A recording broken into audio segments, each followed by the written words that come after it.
الجزء اللي هنا عامل اللي هو ورق التواليت يا جماعة.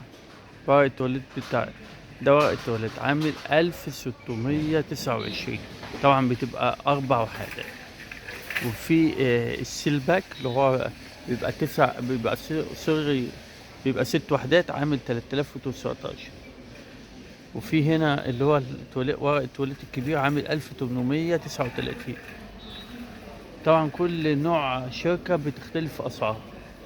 يعني بصوا هنا مثلا ده برضه ورق تواليت بتاع تواليت عامل 769. الجزء اللي هنا ده هتلاقوه بتاع عامل 1379.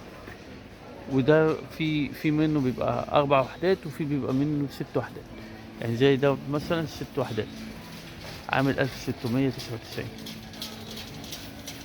ده كل حاجة طبعا بسعرها، وكل حاجة برضه بتختلف من الشركة للتانية. وفي كمان هنا برضه ورق تواليت بيعمل 599، وفي تحت برضه 699.